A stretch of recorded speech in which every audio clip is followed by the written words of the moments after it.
محمدا عبده ورسوله أما بعد فإن خير الحديث كتاب الله وخير الهدي هدي محمد صلى الله عليه وسلم وشر الأمور محدثاتها وكل محدثة بدعة وكل بدعة ضلالة وكل ضلالة في النار.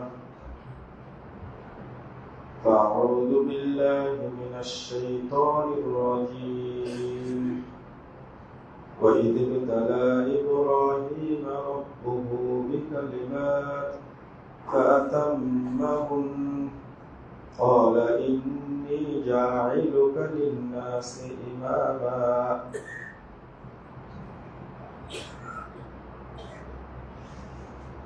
وقال صلى الله عليه وسلم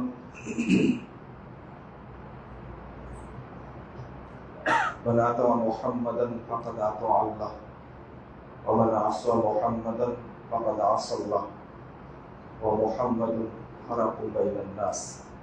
رواه البخاري. সম্মানিত মুসলিমবৃন্দ,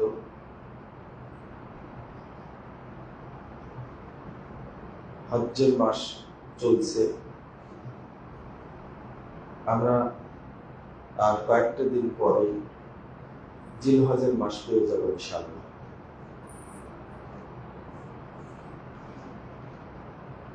সারা পৃথিবী থেকে হাজিগণ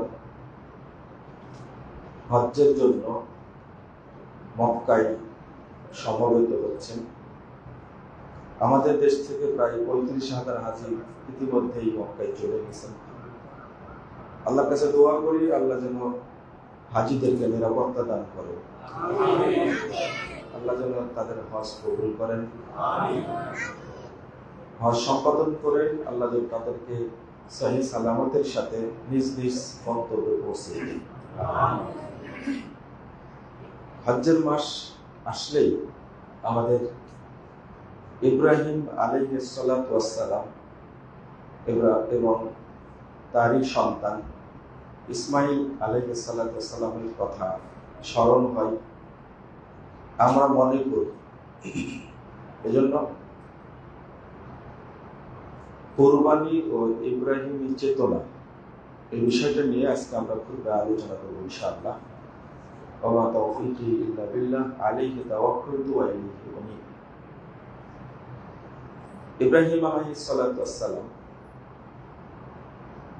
আবুল আম্বিয়া, পৃথিবীর সমস্ত নবীর বাপ বলা হয় আবুল আম্বিয়া।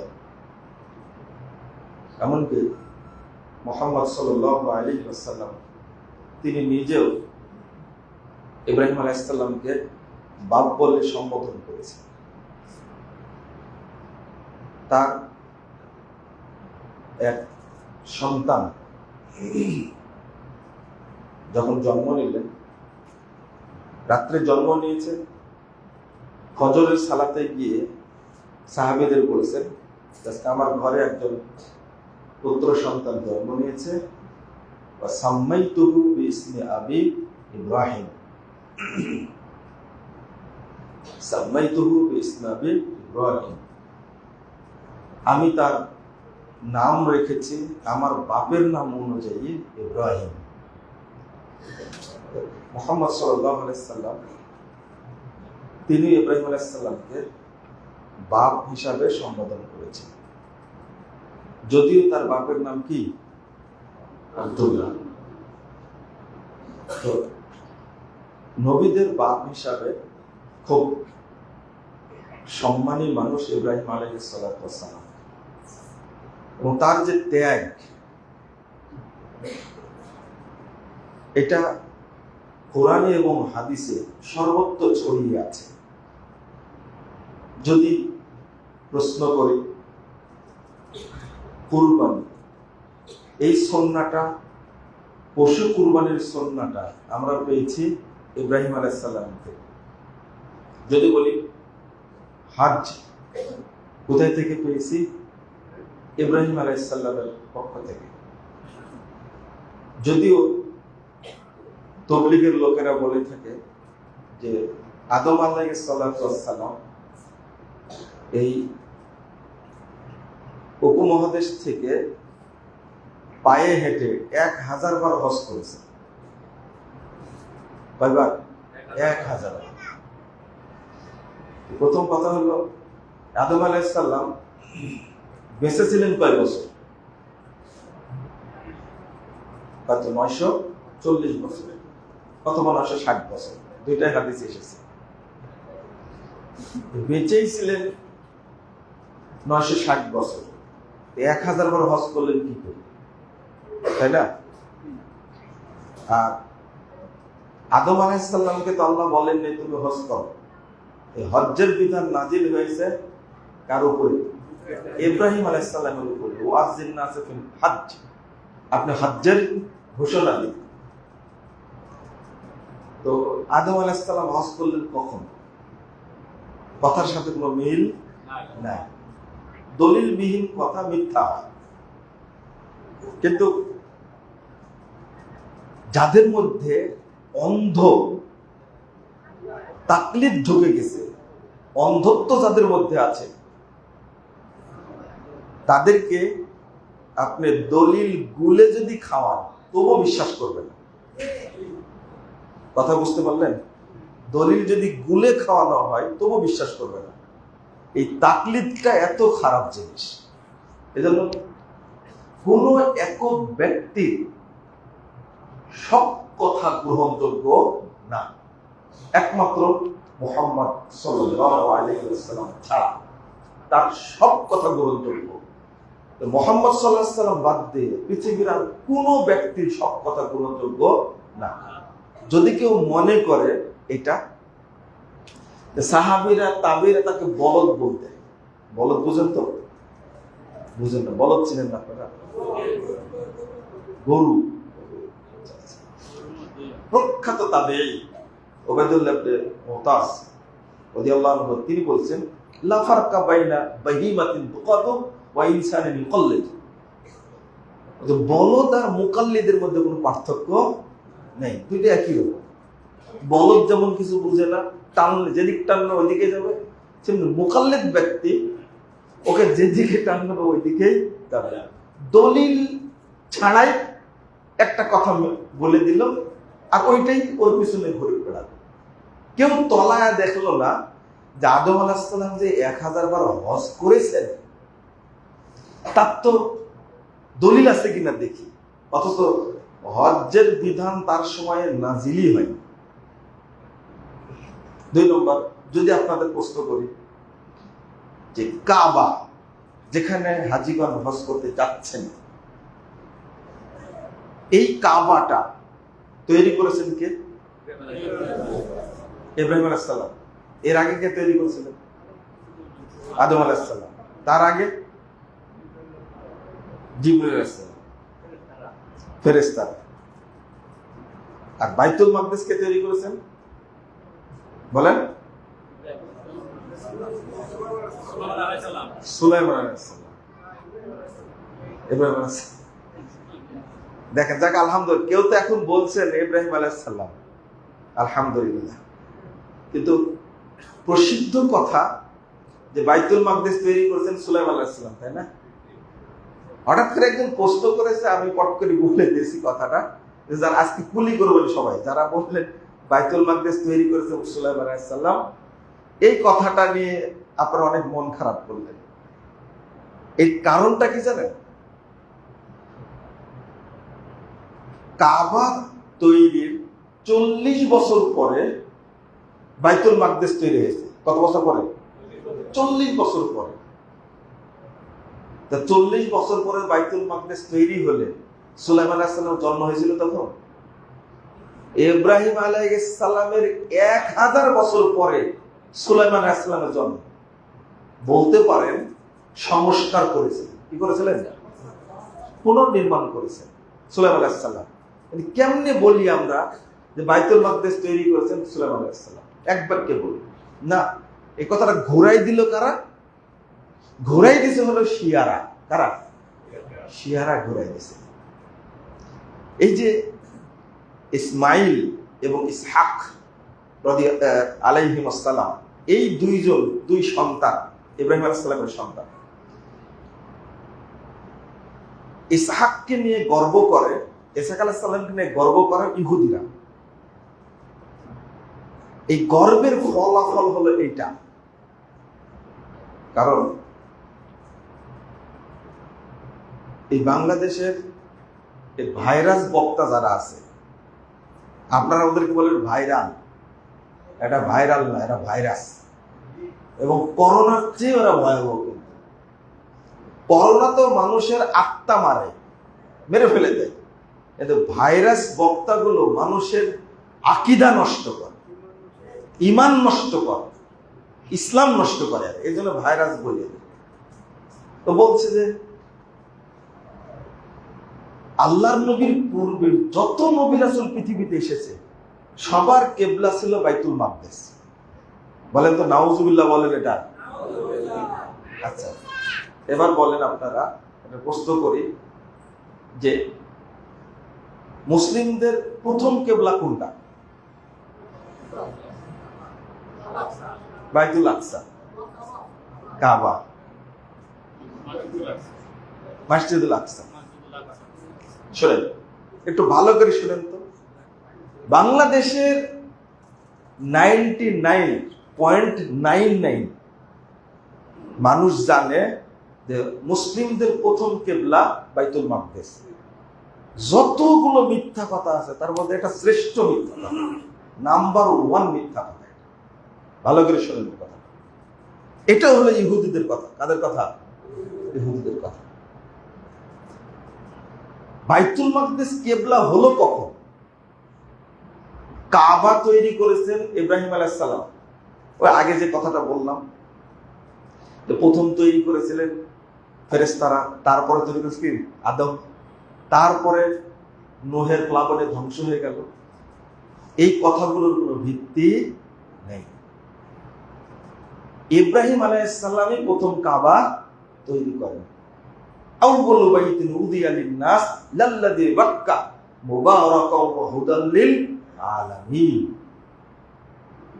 এটা ইব্রাহিম আলাইহিস সালাম তৈরি করলেন কাবা। তো প্রথম কিবলা হলো কি? কাবা। তো ইব্রাহিম আলাইহিস সালাম থেকে নিয়ে মুহাম্মদ সাল্লাল্লাহু আলাইহি ওয়াসাল্লাম পর্যন্ত পুরো নবীদের কিবলা ছিল কোনটা? কাবা। রাসূল সাল্লাল্লাহু আলাইহি ওয়াসাল্লাম যখন মক্কা থেকে মদিনায় হিজরত করলেন, ওই টাইমে বাইতুল মাকদিস কি হয়? 17 মাস কিবলা ছিল। কয় মাস? 17 মাস। তো প্রথম, এরপরে কিবলা কোনটা হলো? কাবা। 17 মাসের কিবলাকে আপনি বললেন প্রথম কিবলা, এটা কোনো কথা হলো? হ্যাঁ, কিভাবে কথাটা বল? আমরা খুব চিন্তা করি। তো প্রথম কিবলা কোনটা বলেন? এবার উত্তর দেন। প্রথম কিবলা কোনটা? কাবা। শেষ কিবলা কোনটা? কাবা। কিন্তু এই কথাটা ঘুরায়া, এই যে তথ্য সন্ত্রাস যাকে বলে, আমরা তো সবাই হুজুকে তো, আর বক্তা যারা ভাইরাস, এরা কেউ পড়াশোনা করে না, তথ্য জেনে কথা বলে না, যা কানে শোনে সেটাই কি বলে। আর যারা বলে আন্তর্জাতিক মুফাসসিরে কুরআন, বুঝতেন, ক্ষতি সম্পন্ন, খ্যাতি সম্পন্ন না, এরা হলো ক্ষতি সম্পন্ন। এরা যে পরিমাণ ক্ষতি করেছে শরীয়তের, আমি কিছু কথা বলতে গেলে আপনার প্রথম জানা তো, এই জন্য আপনাদের এই কি বলে মন খারাপ হয়, তাৎক্ষণিক জবাব দিতে চান, একটু কয়েকদিন পরে দেন। গতকালকে বৃহস্পতিবার 10টা সাড়ে 10টার দিকে একটা ফোন করছে আমাকে, যেদিন আপনাকে শুনলাম তালেবান সম্পর্কে সমালোচনা করতে, এই 5 বছর যাবত আপনাকে গালি দেই শুধু, কিন্তু আজকে আমি এই গালি দেওয়া থেকে তওবা করে আপনার কাছে ক্ষমা চাইবার জন্য ফোন দিলাম। কেন আমি বুঝতে পারিনি কেন। বলছি যে এই যে শিয়া নেতা মারা গেল, শিয়া নেতা মারা গেল, রাইসি হেলিকপ্টারে দুর্ঘটনায় মারা গেছে। তো শিয়া নেতার জানাজা পড়ালো খমিনি, নাউজুবিল্লাহ। এইটা নাকি আমি কিন্তু শুনিনি, বলছে যে এটা মুসলমানের জানাজাই না। আপনারা শুনেছেন কিনা জানি না, এটা কোনো মুসলমানের জানা নাই, যায় এটা কোনো সালাতি না। সালাতে সূরা ফাতিহা পড়তে হয় না, দরুদ পড়তে হয়, তারপরে দোয়া করতে হয়, এইগুলো কিচ্ছু না, সালাতের কোনো পদ্ধতি না। নীরবতা পালনের মতো লাশের পাশে দাঁড়িয়ে আছে। আর এই লাশকে সমবেদনা জানানোর জন্য বিভিন্ন দেশ থেকে আসছে। দেখেন, একটু চিন্তা করেন, লেবাননের হিজবুল্লাহ নেতা আসছে, সিরিয়া থেকে উপপ্রধানমন্ত্রী শিয়া সে গেছে, হামাস নেতা ইসমাইল হানিয়া সে গেছে, লাশের সামনে দাঁড়ায়া সে শ্রদ্ধা জানাচ্ছে। এটা কিন্তু তার কথা শোনা বলছি। তারপরে তাহলে গেল কারা? শিয়ারা, হুতি নেতা ইয়ামানের সেও গেছে, তালেবান গেছে, এখানে মুসলিমদের কে গেছে?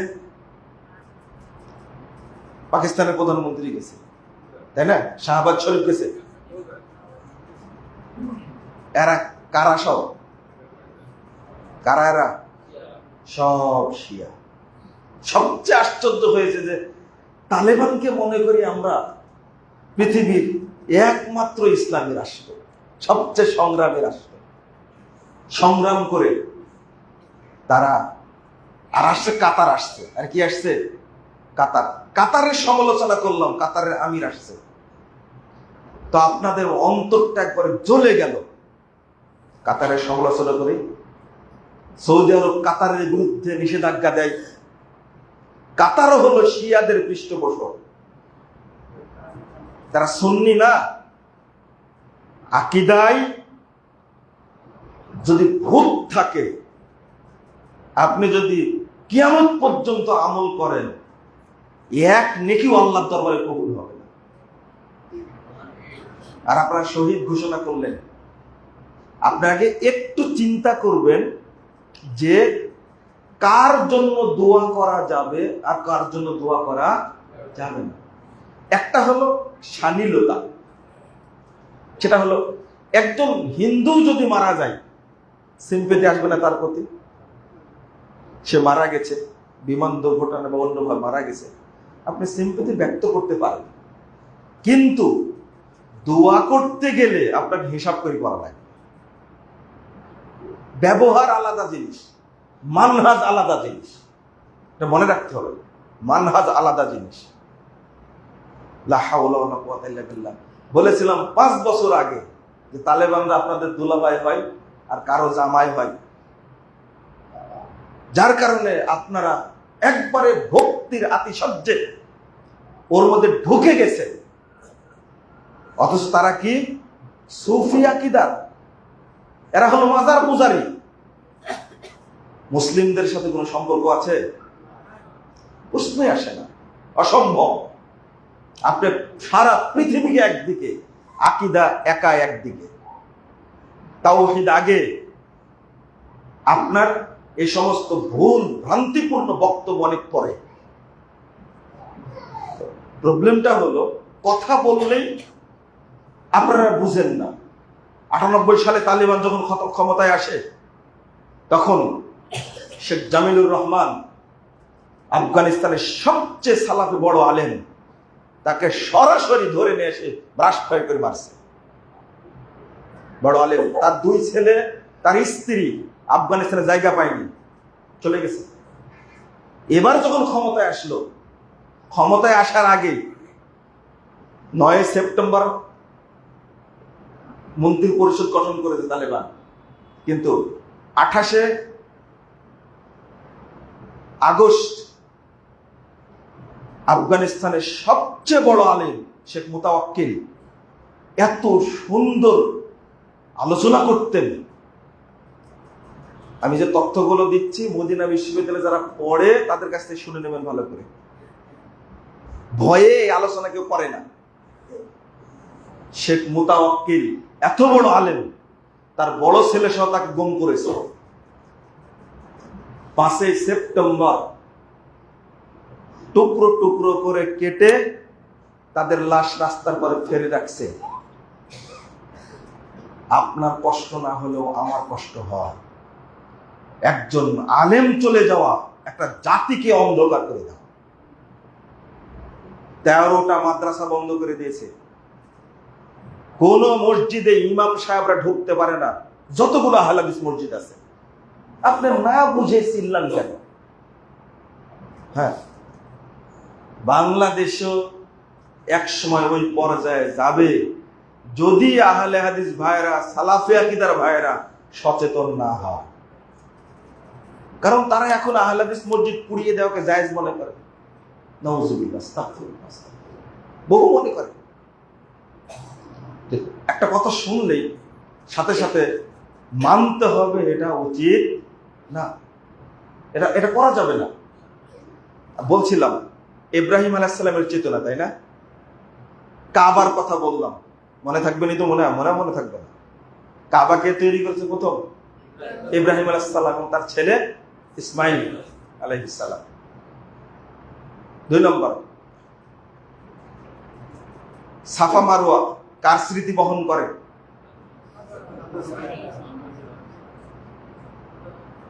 হাজরে আসওয়াদ কার স্মৃতি বহন করে? ইব্রাহিম আলাইহিস সালাম।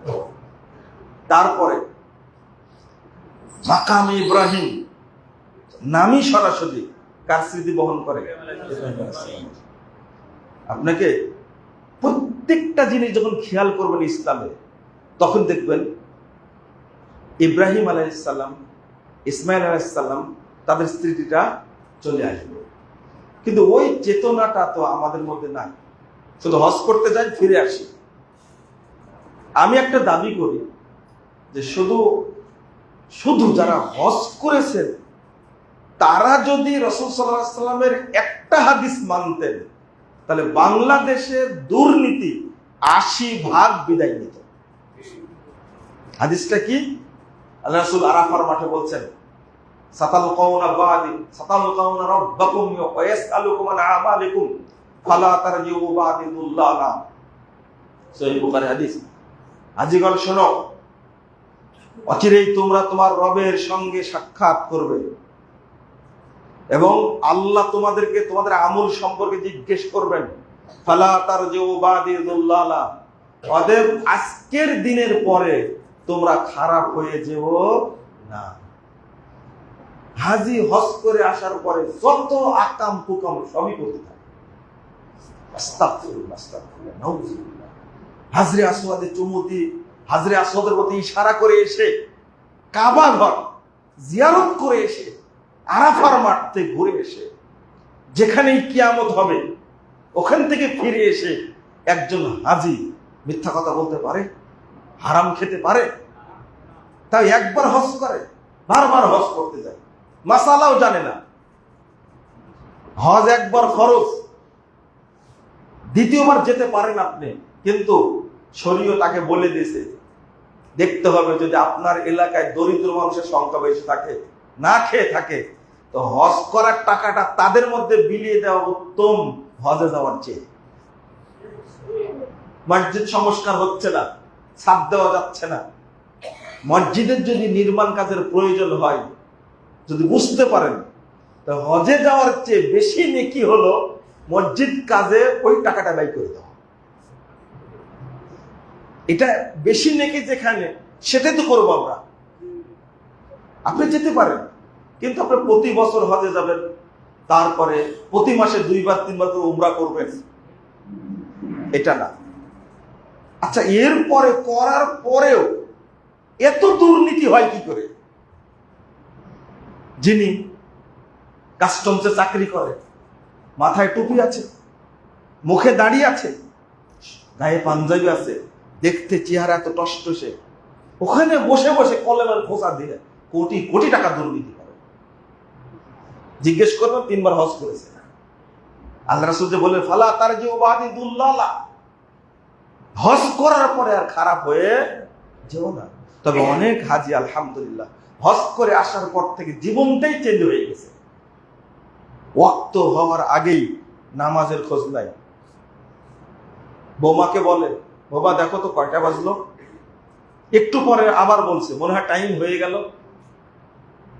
সালাতের সময় হওয়ার আগে ওযু করে রেডি, গোসল করে রেডি, টাইম হতে যাচ্ছে, মসজিদে থেকে রওনা দিয়েছে, গিয়ে মসজিদে আজান দিয়ে বসে থাকলো, সালাত করছে, জিকির আজকার করছে।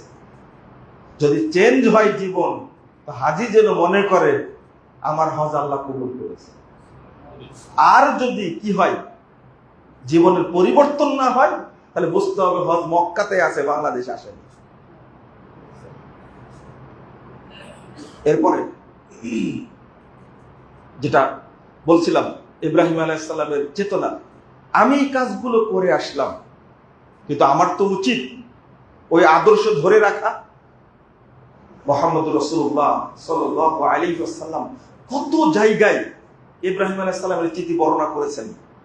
আল্লাহ ইব্রাহিম আলাইহিস সালামকে বললেন, দেখেন আত্মসমর্পণ কাকে বলে, শুধু গোশত খালেই হবে না, ইব্রাহিমের স্মৃতিটা ধারণ করতে হবে। এই জন্যই তো আল্লাহ রাব্বুল আলামিন আমাদেরকে ওই আদর্শটা দিয়েছেন। আল্লাহ বললেন, ইদ ক্বালা লাহু রাব্বুহু আসলিম ক্বালা আসলামতু লিরাব্বিল আলামিন, 131 নম্বর আয়াত সূরা বাকারা। আল্লাহ বললেন, ইব্রাহিম তুমি মেনে নাও। সাথে সাথে বললেন, আসলামতু লিরাব্বিল আলামিন, আমি জগৎ সমূহের প্রতিপালক আল্লাহর সামনে আত্মসমর্পণ করলাম। আমাকে বললে, আপনাকে বললে বলতাম, কেন আত্মসমর্পণ করব, কখন করব, কোন বিষয়ে করব, বুঝলেন না মনে হয়? কি কথা! আসলিম ক্বালা আসলামতু লিরাব্বিল আলামিন, আমি জগৎ সমূহের প্রতিপালকের কাছে আমি আত্মসমর্পণ করলাম। অর্থাৎ তিনি যখন যেটা বলবেন তখন সেটা কি, কোনো কথা নাই। শুধু এটা, যখন ইসমাইল ছোট বাচ্চা ছেলে, কেবল সন্তান হয়েছে, মক্কায় কোনো মানুষ নাই, পলাশাই, আমরা বলি হাজেরা, নামটা হলো হাজার, তার পেটে সন্তান জন্ম নিয়েছে ইসমাইল আলাইহিস সালাম, রেখে চলে যাচ্ছেন। মা হাজার পিছনে ইনতালাক, যাচ্ছেন পিছে, আর বলছেন, আইনা তাযাব ইয়া ইব্রাহিম, ইব্রাহিম আপনি কোথায় যাচ্ছেন? ওয়াতাতরুকুনা, আর আপনি রেখে যাচ্ছেন এমন একটা জায়গায়, লাইসা ফিহা ইনসান ওয়ালা শাই, এখানে মানুষ নাই, কোনো কিছু নাই, এই জায়গায় রেখে আপনি চলে যাচ্ছেন? হ্যাঁ না কিচ্ছু বলেননি। নির্দেশ কে দিয়েছেন? আল্লাহ। কেন? উনি কি জানেন না যেখানে কেউ নাই? ছোট্ট একটা বাচ্চা, আর এই মহিলা হলেন দাসী, চাকরানি একটা মহিলা, তার বুদ্ধি কতটুকু থাকতে পারে? ও চাকরানি বলেই তো আপনি মাসে 3000 টাকা 1000 টাকা বেতন দেন। 1000 টাকা 3000 টাকা বেতনের চাকরি আছে?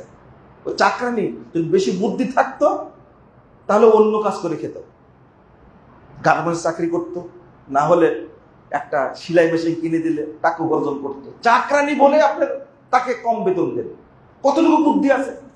ইব্রাহিম আলাইহিস সালাম সেটা জানেন না, তাকে রেখে চলে যাচ্ছে, কোনো পরামর্শ নাই। পরামর্শ থাকে পিছনে হেঁটে যান, আইনা তাযহাব ইয়া ইব্রাহিম, আইনা তাযহাব ইয়া ইব্রাহিম। ইব্রাহিম খলিল রোড আছে না মক্কায়, চলে যাচ্ছেন। তখন পিছন থেকে বলছেন, আমারাকাল্লাহ আল্লাযী বিহাদা, আল্লাহ কি আপনাকে যাওয়ার জন্য নির্দেশ দিয়েছেন? না। তিনি বললেন, হ্যাঁ আল্লাহ নির্দেশ দিয়েছেন। এই বুদ্ধিমতী মহিলা ইসমাইলের মা, তিনি বলছেন, ইদাম লা ইউদাইয়ুনা, ঠিক আছে, তাহলে আল্লাহ আমাদেরকে ধ্বংস করবেন না, আল্লাহ আমাদের কোনো ক্ষতি করবেন না। কত বড় সাহস! কে সাহসটা দিল? বুঝতে হবে কোন সন্তানের জন্ম দিয়েছেন, মাটা কেমন, কেমন মা আপনি বুঝেন। শুধু কাহিনী শুনলে হবে না, মনে করতে হবে। প্রত্যেক মা বোনকে আমরা বলি যে আপনারা তো কিছু করতে পারলেন না, একটা দোয়া করেন।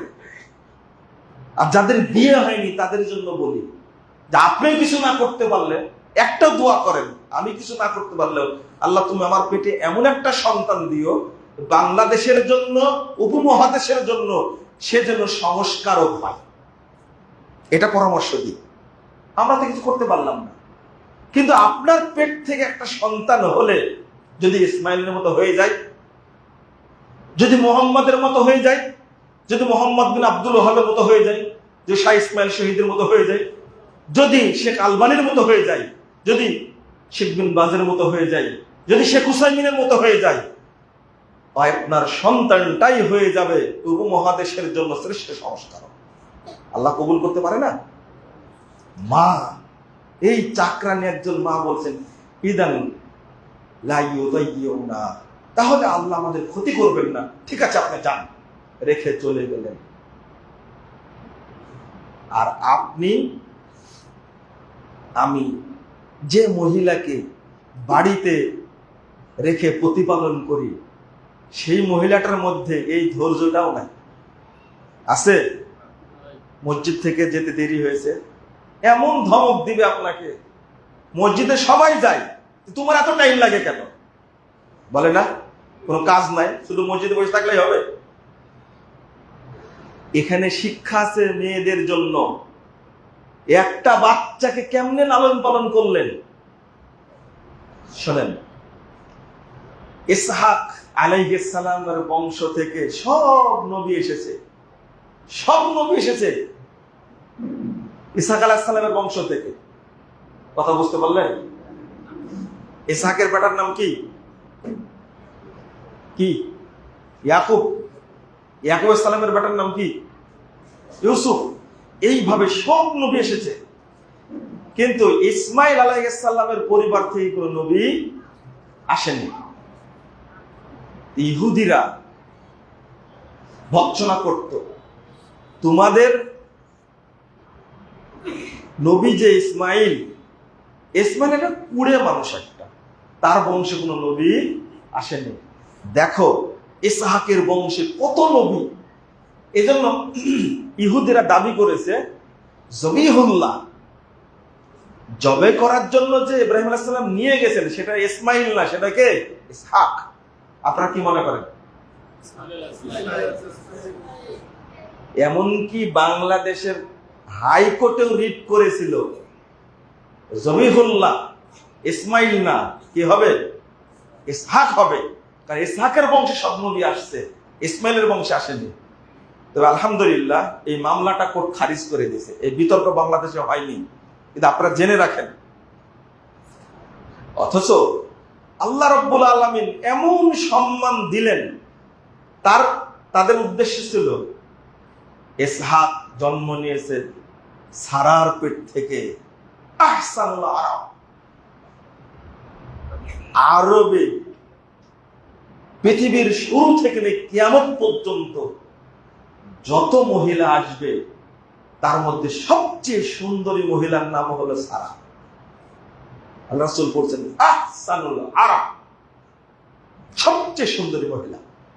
এর পেট থেকে জন্ম নিয়েছেন ইসহাক। আর চাকরানির পেটে জন্ম, তো এই জন্য ইসমাইলের বংশ থেকে কোনো নবী আসেনি। দীর্ঘ 5000 বছর এই গ্লানি সহ্য করে করে করে অবশেষে ইসমাইলের বংশ থেকে এমন নবীর আগমন ঘটলো, তিনি হলেন মুহাম্মদুর রাসূলুল্লাহ সাল্লাল্লাহু আলাইহি ওয়াসাল্লাম। বলেন তো সব নবীকে এক পাল্লায় তুললে আর মুহাম্মদকে এক পাল্লায় তুললে সমান হবে না? কি সম্মানটা আল্লাহ দিলেন ইসমাইল আলাইহিস সালামকে, শুধু এই সম্মান। রাসূল সাল্লাল্লাহু আলাইহি ওয়াসাল্লাম বলছেন, আল্লাহ যখন মেরাজে নিয়ে গেলেন দেখালেন সবকিছু, কত সম্মান, পৃথিবীর কোন নবী যেতে পারেননি। একবারে সিদরাতুল মুনতাহা পর্যন্ত আল্লাহর সঙ্গে কথা বলে ফিরে আসবেন। যখন বাইতুল মাকদিসে উপস্থিত, আদম থেকে নিয়ে ঈসা আলাইহিস সালাম পর্যন্ত পৃথিবীর সকল নবী বাইতুল মাকদিসে হাজির, 2 রাকাত সালাত পড়ছেন, সব নবী উপস্থিত।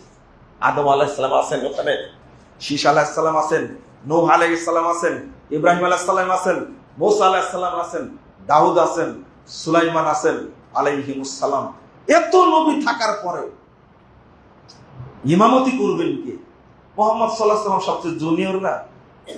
ইতিমধ্যেই জিবরিল আমিন এসে আল্লাহর নবী মুহাম্মদ সাল্লাল্লাহু আলাইহি ওয়াসাল্লামের হাতটা ধরে টান দিয়ে সামনে নিয়ে বলছেন, সবাই থাকলেও আজকের ইমাম হবেন আপনি মুহাম্মদ সাল্লাল্লাহু আলাইহি ওয়াসাল্লাম। আল্লাহ রাসূল সালাত আদায় করলেন, সালাত পড়ে যখন ঘুরে বসলেন, সেই মুসলিমের হাদিস 47 নম্বর হাদিস, আল্লাহ রাসূল সাল্লাল্লাহু আলাইহি ওয়াসাল্লাম বলেছেন, ফাইদা সাল্লামতু ওয়া সারাফতু, আমি যখন সালাম ফিরায়া ঘুরে বসেছি, আমি তাকে দেখলাম এখানে অন্য কোনো লোক নাই, পৃথিবীর যত নবী রাসূল এসেছিলেন সবাই আমার মুক্তাদি।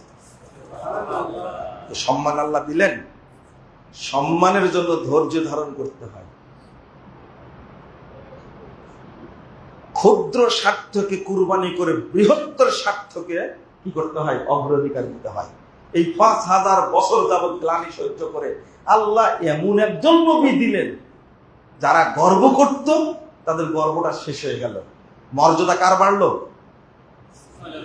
এমনি বলিনি কথাটা, বললাম কেন?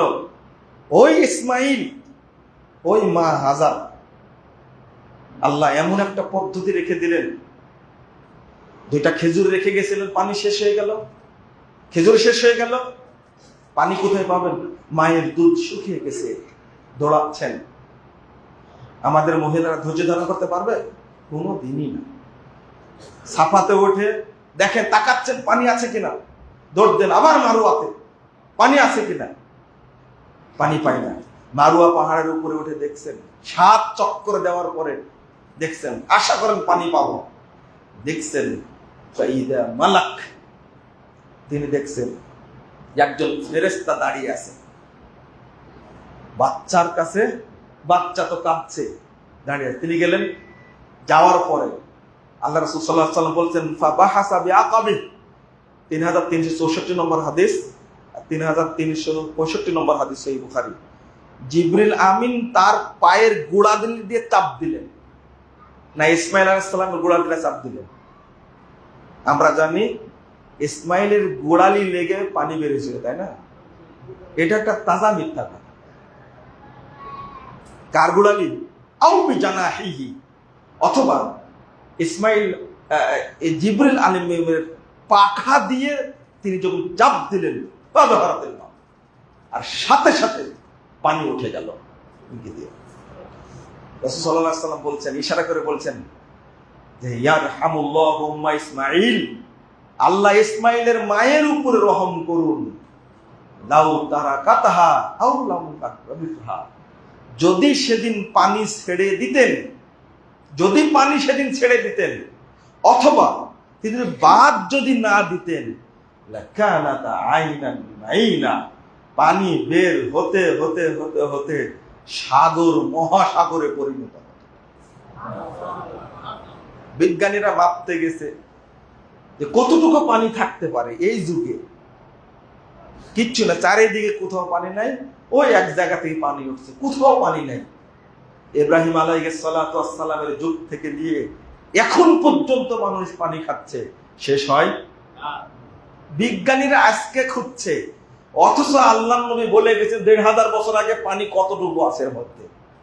সারা পৃথিবীতে যত সাগর মহাসাগর আছে, যত পানি আছে, তার চেয়ে অনেক অনেক বেশি পানি জমজম করে আছে। এটা কোনোদিন শেষ হবে না। এটাকে বলা হয় জান্নাতি পানি। শেষ হবে কোনোদিন? কোথায় থেকে পানি বের হয়? পানি বের হচ্ছে, কত বড় নিয়ামত। হাজিগণ এই পানি খান। আবু যার গিফারী রাদিয়াল্লাহু আনহু ইসলাম গ্রহণ করার পরে মাছ তো খেলেন, আল্লাহ রাসূল তার আগে পেটের ভুঁড়ি ভাঁজ হয়ে যায় না, বসলে ভুঁড়ি ভাঁজ হয়ে যায় না? আল্লাহ রাসূল ভাঁজটা টান দিয়ে বলছেন, আবু জাহল এই ভুঁড়ি করতে গেল তোমার? তুমি বলছো যে 3 মাস যাবত হারামেই ছিলাম, কোনো খাবার ছিল না, শুধু জমজমের পানি খেয়েছি। তখন বলছেন যে ভুঁড়ি হলে কই থেকে? ওই জমজমের পানি খাওয়ার কারণে। আমি ছিলাম চিকনা, 3 মাসে মোটা হয়ে গেছে। তখন আল্লাহ রাসূল বলছেন ইন্নাহা মুবারাকাহ ওয়া তা'মু তুমিন, এটা হলো বরকতপূর্ণ পানি এবং খাদ্য গুণ সম্পন্ন। অন্য খাবার খেলে শরীরে যত পুষ্টি হবে, জমজমের পানিতে তার 1000 কোটি গুণ বেশি পুষ্টি আছে।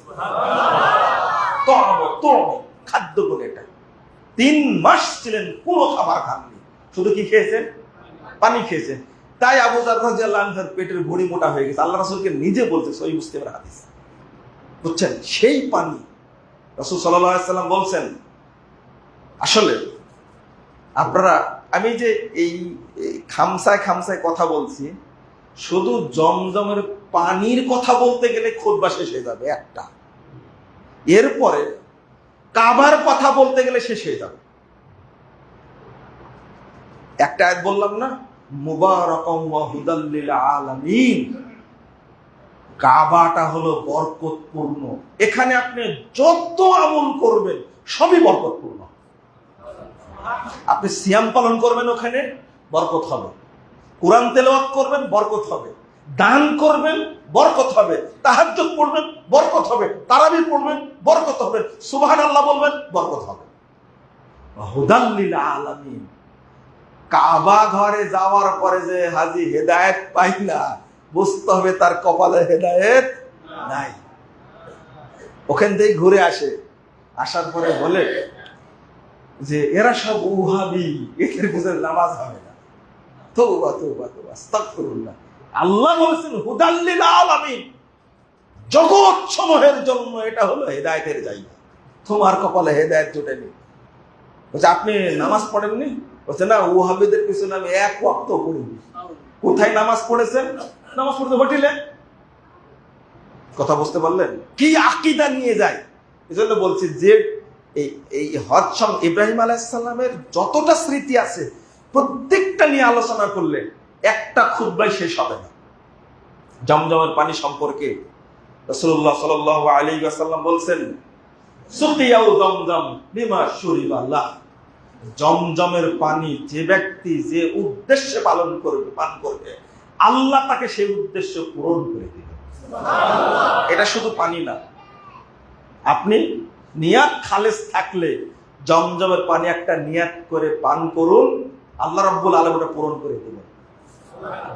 ইমাম যাহাবী রাহিমাহুল্লাহ ইবনু তাইমিয়ার ছাত্র, তো গেছেন, যাওয়ার পরে প্রথম জমজমের পানি খাওয়ার সময় বলছেন, আল্লাহ আমি যেন হাদিসের সনদ মুখস্থ রাখতে পারি। আল্লাহু আকবার।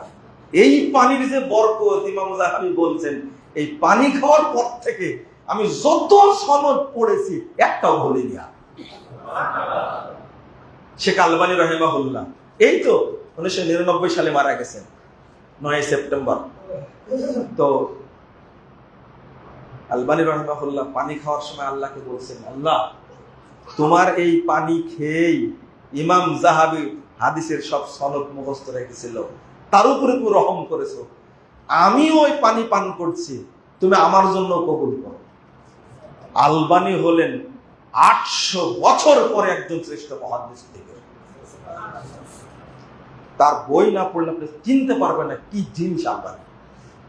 এই পানির বরকত কাকে বলে, অথচ আমরা এই পানি সম্পর্কে জানি না। পানি সম্পর্কে জানি না। রাসূল সাল্লাল্লাহু আলাইহি ওয়াসাল্লাম বলেছেন, খায়রু মাইল আরদে মাউ জমজম, পৃথিবীতে যত বিশুদ্ধ পানি আছে তার মধ্যে সর্বশ্রেষ্ঠ খাদ্য সম্পন্ন পানি হলো জমজমের পানি। আল্লাহ রাসূল বলতেন, আফজালুল হাদিয়া মাউ জমজম। ও হাজী সাহেব, রাগ হয়, তসবিহ কিনে নিয়ে আসছে। কি কিনে নিয়ে আসছে? তসবিহ কিনে নিয়ে আসছে। আর ওই হাতের চেন কিনে নিয়ে আসছে না, বাতের চেন। হ্যাঁ, বাতের চেন কিনে নিয়ে আসছে। মানে হজ বাংলাদেশে আসেনি, মক্কায় থেকেই গেছে। এই তসবির বুঝা বেদাত কিনে নিয়ে চলে আসছে হাজী সাহেব। অথচ আল্লাহ রাসূল বলছেন আফজালুল হাদিয়া মা দাম, তুমি মানুষকে যেটা হাদিয়া দিবা সেটা জমজমের পানি হলো শ্রেষ্ঠ হাদিয়া। যদি কেউ আপনাকে 1000 কোটি টাকা হাদিয়ে দেয়, তবুও এক ঢোক জমজমের পানির মতো হবে না। জমজমের পানি শ্রেষ্ঠ হাদিয়া। মা আয়েশা রাদিয়াল্লাহু আনহা কলসিতে ভরে একবারে কোমরে, আপনারা এটা কি বলেন, কলসি কাকে নিয়ে বলতেন আফজালুল হাদিয়া মাউ দমদম। আল্লাহ রাসূলকে বলতে শুনেছি জমজমের পানি হলো শ্রেষ্ঠ হাদিয়া, তাই আমি মক্কা থেকে বহন করে মদিনায় নিয়ে আসি হাদিয়া দেওয়ার জন্য। তো আরো বলবো না, আপনার চলেন আমি জমজমের পানির আরেকটা কথা আছে। আচ্ছা মনে করেন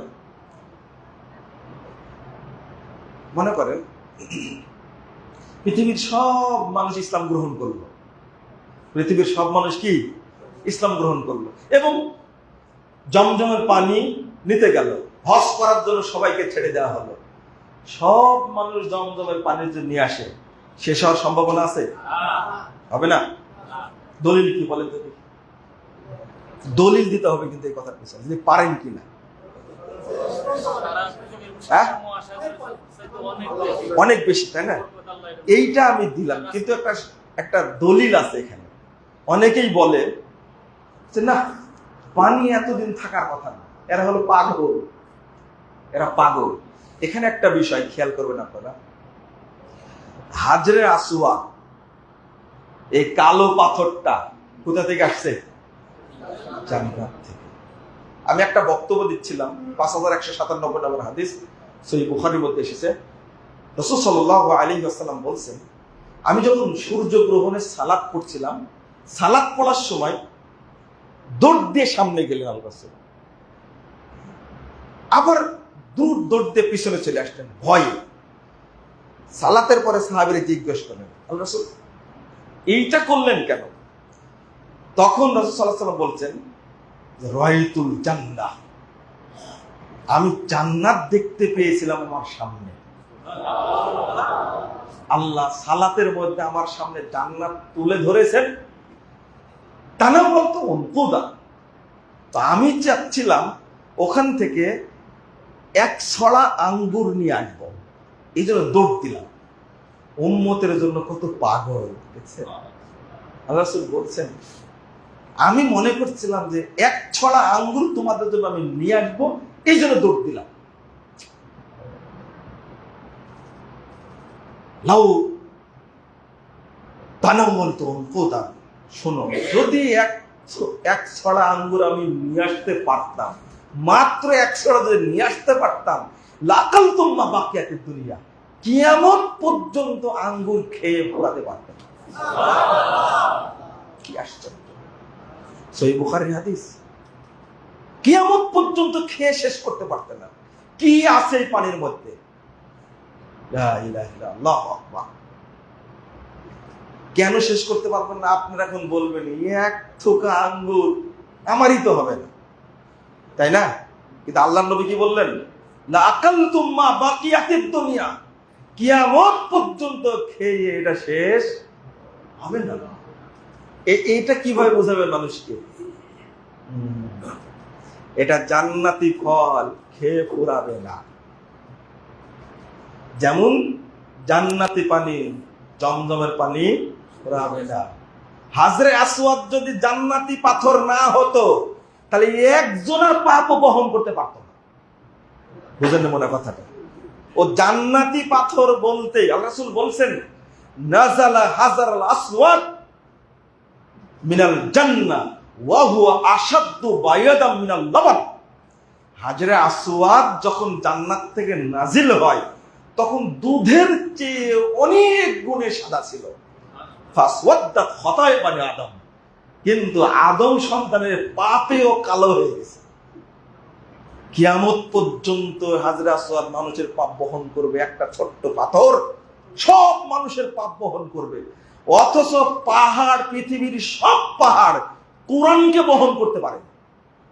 বুঝেন নি মনে হয় কথাটা?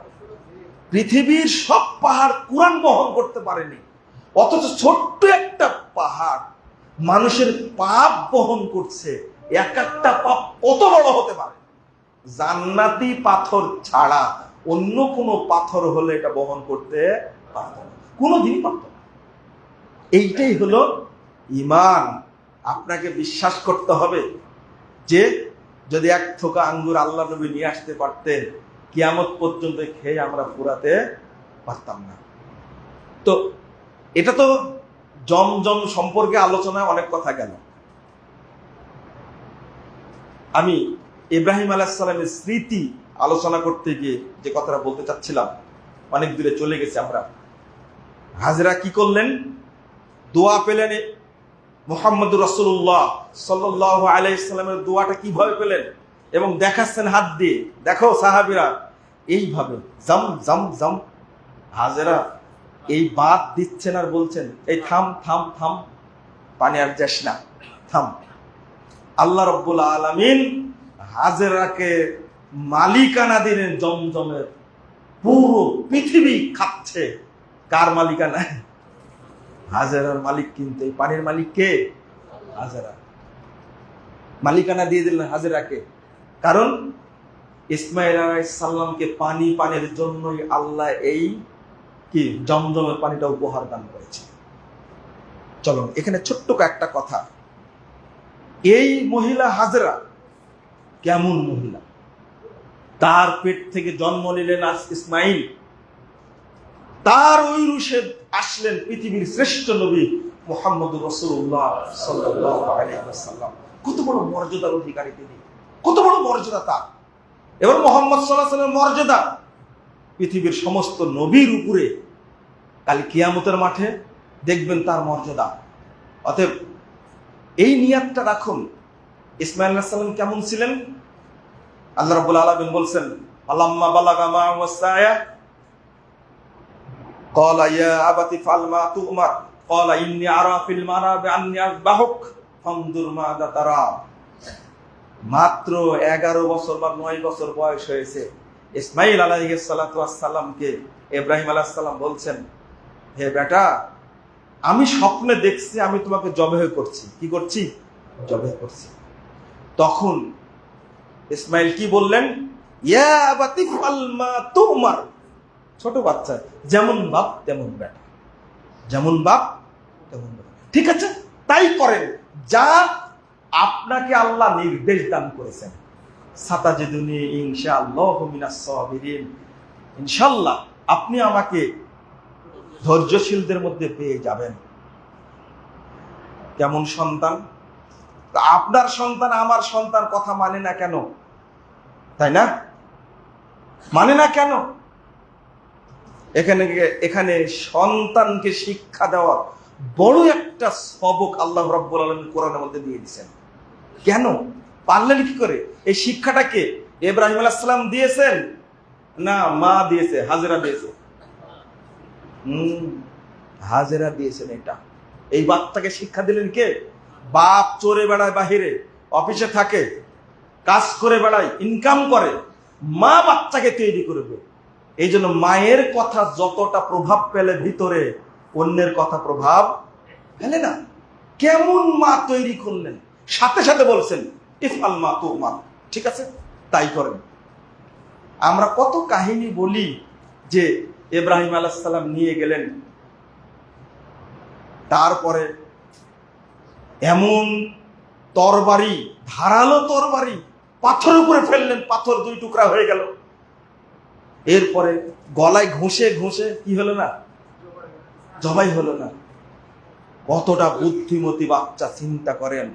ছোট একটা বাচ্চা বাপকে বলছে, যখন মা তো সেই মা, যখন বলছে আল্লাহ নির্দেশ দিয়েছেন আমাকে ইসমাইলকে জবাই করতে হবে, মা সাথে সাথে সাজিয়ে দিয়েছে, যান আপনি নিয়ে যান, সন্তানকে জবাই করেন। নির্দেশ কার? আহারে, চিন্তা করতে পারছেন? 93 বছর বয়সে একটা বাচ্চা হয়েছে। 93 বছর বয়সে কতবার বলেছেন রব্বি হাবলি মিনাস সালিহিন, কতবার বলেছেন। বলতে বলতে হয়েছে এইটা। তো কি করলেন? যখন জবে করবেন তখন ইসমাইল তার আব্বাকে, ইব্রাহিম আলাইহিস সালামের বুড়া বাপকে লক্ষ্য করে বলছে, ইয়া বাতি লাইসা লি সাওবুন তুকাফফিনুনি। আব্বা, আপনি তো আমাকে জবে করবেন, কিন্তু জবে করার পরে যে আমাকে যে কাফন দিবেন সেই কাফনের কাপড়টা তো নাই। ফাখলাগলি আন তুকাফফিনানি। আব্বা, তাহলে আমার শরীরের কাপড়টা আপনি খুলে নেন, জবে করার পরে এই কাপড় দিয়ে আপনি আমাকে কাফন দিয়ে পড়ান। ফাআলাজা। আল্লাহ রাসূল বলছেন, তখন ইব্রাহিম আলাইহিস সালাম যখন কাপড় খুলতে গেছেন ওয়াতাল্লাহু লিল জাবিন, তখনই আল্লাহ রাব্বুল আলামিন আয়াত নাজিল করলেন, অর্থাৎ কাপড়টা খুলে ফেললেন, একবারে শরীরে আর কোনো কাপড় নাই। এবার কাট করে যখন ফেলে দিয়েছেন, ফালাম্মা তাল্লাহু লিল জাবিন, তখনই আল্লাহ বলছে, ইয়া ইব্রাহিম কদ সাদ্দাকতা রুইয়া ওয়া কাযালিকা নুরজিল মুমিনিন। ইব্রাহিম, তুমি তোমার সত্যকে বাস্তবায়ন করেছো। আমরা বলি কি, ইব্রাহিম আলাইহিস সালাম 3 দিনে 300 উট কুরবানি করলেন। কত দরিদ্র মানুষ ইব্রাহিম আলাইহিস সালাম। বাচ্চাকে জবে করার পরে তিনি যে কাফন পরাবেন সেই কাপড়টুকু তার মধ্যে নাই। লাইসা লি সাওবুন। আব্বা, আমার তো আর কোনো কাপড় নাই, এটাই তো একটা কাপড়। তো জবে করার পরে যে কাফন পরাবেন, রক্ত লেগে যাবে, আপনি জবে করার পরে এই কাপড় দিয়ে কাফন পরান, অর্থাৎ কাপড়টা খুলে নেন। যখনই আয়াত নাজিল হলো তখনই ফিরিয়ে তাকা দেখছেন আল্লাহর পক্ষ থেকে জান্নাত থেকে দুম্বা এসে হাজির হয়েছে। তখন ইব্রাহিম আলাইহিস সালাম সন্তানকে বুকে জড়ে ধরে বলছেন, আলিয়াউমা বুহিবতালি। আব্বা, তোমাকে আল্লাহর পক্ষ থেকে আজকে আমাকে হাদিয়া দেওয়া হয়েছে, এর আগে আমি তোমাকে পাইনি। এটা হলো কুরবানি। বন্ধুরা আমার, আপনারা একটা জিনিস খেয়াল রাখবেন, সেটা হলো সন্তান কত দরদের হয়। 93 বছর বয়সে সন্তান হয়েছে, এই সন্তান কেবল আব্বা আম্মু বলে ডাকা শুরু করছে, তখনই আল্লাহর নির্দেশ এসেছে, সন্তানকে কি করো, জবে করো। কিন্তু একবারও মাও বলেনি, বাপও বলেনি এই সন্তানকে জবে করতে পারবো না। একবারে তরবার নিয়ে হাজির। তখনই আল্লাহ রাব্বুল আলামিন বুঝে গেছেন ইব্রাহিম কতটুকু বান্দা। আল্লাহ বলছেন, ওয়াইদিব তালা ইব্রাহিম রাব্বুহু কালিমাত ফাতাম্মাহুন। আমি যতগুলো পরীক্ষা ইব্রাহিম আলাইহিস সালামকে করেছি সবগুলোতে ইব্রাহিম পাস করেছে। ক্বালা ইন্নী জাইলুকা লিন-নাসি ইমামা। তখনই আল্লাহ রাব্বুল আলামিন বলে দিয়েছেন, ইব্রাহিম, আমি তোমাকে মানব জাতির ইমাম বানিয়ে দিলাম। শুধু তোরা উম্মতের না, পুরো মানব জাতির ইমাম তুমি ইব্রাহিম আলাইহিস সালাম। যত পরীক্ষা আল্লাহ নিবেন তত পুরস্কার আপনি পাবেন। পরীক্ষা নেই, পুরস্কারও নেই। আপনি ধৈর্য ধারণ করবেন, দিনই কাজ করতে গিয়ে অনেক পরিবেশের সম্মুখীন হবেন, বিপদের সম্মুখীন হবেন, কি চুপ করে থাকলে হবে না, সংগ্রামী হতে হবে। ইব্রাহিম আলাইহিস সালামের মতন তারকা পূজারীদের সাথে সংগ্রাম, চন্দ্র পূজারীদের সাথে সংগ্রাম, সূর্য পূজারীদের সাথে সংগ্রাম, নমরুদের সাথে সংগ্রাম, শেষে বাড়ি থেকে বের করে দিলেন।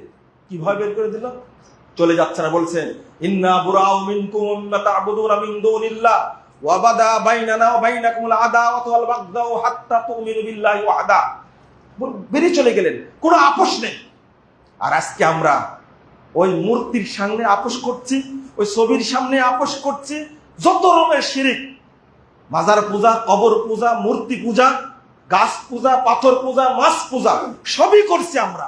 আবার দাবি করি যে আমরা ইব্রাহিম আলাইহিস সালামের সুন্নাহ মানি। শুধু গরুর গোশত খেলেই, খাসির গোশত খেলেই, কুরবানির গোশত খেলেই কুরবানি হয় না, বরং কুরবানি থেকে ইব্রাহিম আলাইহিস সালামের শিক্ষা অর্জন করতে হয়। আল্লাহ রাব্বুল আলামিন যেন আমাদের কবুল করেন, আমিন। আমি শুরু করেছিলাম 12:15 পরপরই, আমাকে বলা হয়েছে বা 1:25 পর্যন্ত নিয়ে যাওয়ার। অনেকের ধৈর্যের একটা ব্যাপার আছে। আমি আবার আসবো খুতবা ইনশাআল্লাহ।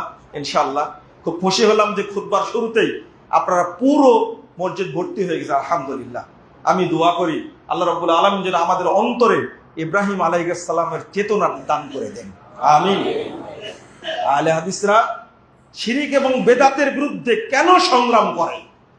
কারণ যেখানে শিরকি আকীদা থাকবে, যেখানে শিরকি আমল থাকবে, বেদাত, কিছু বেদাত আছে যে বেদাত করলে মানুষ ইসলাম থেকে খারিজ হয়ে যায়, এই ইসলাম থেকে খারিজ যেন না হয় এই জন্যই দাওয়াতি কাজটা আমরা করে থাকি। আল্লাহ রাব্বুল আলামিন যেন আমাদের এই ইব্রাহিমী চেতনা নিয়ে দাওয়াতি কাজ করার তৌফিক দান করেন, আমিন। বাপ যদি ইব্রাহিমের মতো হয়, মা যদি হাজেরার মতো হয়, তাহলে সন্তানও ইসমাইলের মতো হবে ইনশাআল্লাহ। এই কথাটা অন্তত শেষের কথাটা মনে রাখবেন, এটা হলো বড় শিক্ষা। এইটা মনে রাখলে ইনশাআল্লাহ আপনার সন্তান দ্বারা দেশের উপকার হবে, ইসলামের উপকার হবে, জাতির উপকার হবে, উম্মার উপকার হবে। কিন্তু সন্তান যদি ভালো না হয় তাহলে সবার জন্যই ক্ষতিকর হবে। আল্লাহ যেন আমাদের পরিবারে নেক সন্তান দান করেন, আমিন। আল্লাহ যেন আমাদের পরিবারকে ইসলামিক পরিবার হিসাবে কবুল করে নেন। এই সামনে কুরবানি আসছে, আমরা যেন কুরবানির ক্ষেত্রে সবসময় ইসমাইল, ইসহাক এবং ইব্রাহিম আলাইহিস সালাম, ইসমাইল আলাইহিস সালাম তাদের স্মৃতিগুলো যেন মেনে চলি। আল্লাহ যেন আমাদের তৌফিক দান করেন, আমিন। রাব্বুল আলামিন। বারাকাল্লাহু ফিকুম।